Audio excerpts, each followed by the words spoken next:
The story leads. The South African Police Service and the Defence Force are about to embark on raids across Johannesburg as government attempts to enforce the national lockdown amid the COVID-19 pandemic outbreak. I want to get the very latest on the ground. Maageketla Mohlabe is in Alexandra for us. He joins us now live.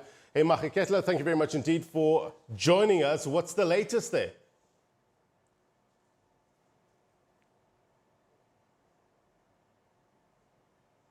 The Eastern Cape and reaching Port St. John's in the wild coast of the Eastern Cape province. All right, these are live visuals, I'm told, with regards to this story that we're currently running. We'll touch base with Maageketla in a short while to get the very latest with regards to law enforcement agencies trying to enforce lockdown regulations in and around Johannesburg. I understand Maageketla is back on the line. Maageketla, tell us, what are we witnessing here this morning? Vehicles, and there is a JMPD car there as well.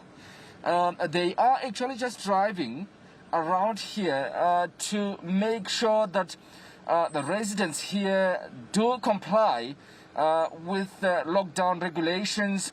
They have been here since the early hours of the morning, but I have to say, Blaine, again, I mean, things are improving quite well here in the township of Alexandra. But again, I'm sure you might have heard during the week when some of our colleagues spoke to the residents after that incident, allegedly by the SANDF members. Of course, one of the residents here losing their lives, allegedly in the hands of the SANDF members. Some of the residents saying that it's now difficult to actually coexist with the SANDF members during this lockdown because they are now fearing for their lives. But at this stage, I have to mention, Blaine, that I mean, some of the officials here, they're just actually using their voices, shouting orders to whoever they see in the streets to say that go back in the streets. We do not want to see you in the streets. And I think they're just trying to go easy on the residents, more especially after that incident where one resident lost his life, and we understand that is still under investigation. We spoke to the SANDF early this morning telling us that they will do their best to comply with this investigation. And of course, reports, we're still going to confirm this in a few moments' time. We understand that there is a report that came out through the lawyers saying that, and that's a lawyer, the lawyers of the family, of course, are saying that they have a report mentioning that Mr. Khoza died as a result of the injuries after being assaulted, or allegedly assaulted by the SANDF members. But we will get all those confirmations in a few moments' time. But at this stage, it is just obviously police officials as well as the SANDF members patrolling the streets of Alexandra, and of course other streets as well, to make sure that everyone complies with these regulations. I just want to get some confirmation, Maageketla, with regards to this being a joint operation by the South African Police as well as the South African National Defence Force. And it's not just Alexandra. Is it going to be across other areas as well in and around Johannesburg, correct?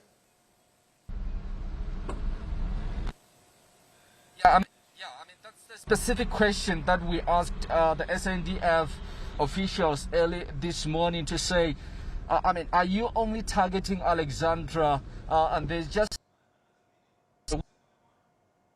townships like Soweto? Sorry, Maageketla, you just broke up there a bit, so I don't want to miss exactly what you said. Just go back a bit in terms of what you were trying to say in terms of this operation. Is it just Alexandra or other areas? Just repeat there.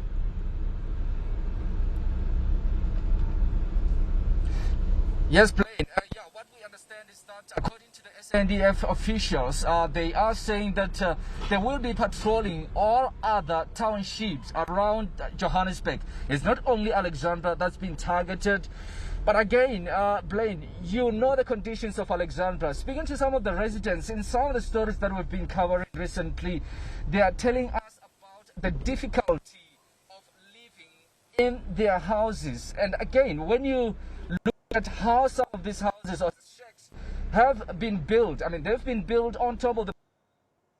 As soon as you open the door of your house, you are actually step into the road, and which makes it difficult, according to them, to stay indoors. And which is why in some of the sections of Alexandra, when you go, very special, where there are a lot of shacks, you will see people still loitering around the streets, and of course children. Some of the children turning these roads we are traveling on now into playgrounds, and you will probably also see bricks being put there as kids continue to play.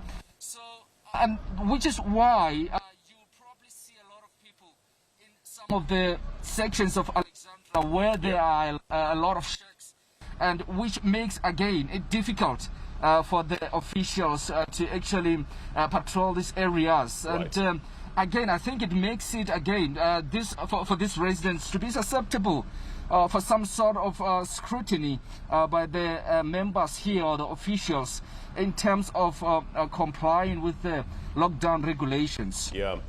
Look, there's huge trust issues with regards to the community, as well as the South African National Defence Force, as well as the South African Police Service. Have you interacted with any of these security members? Have they changed their approach? Are they concerned about this reputation that they now have with the community?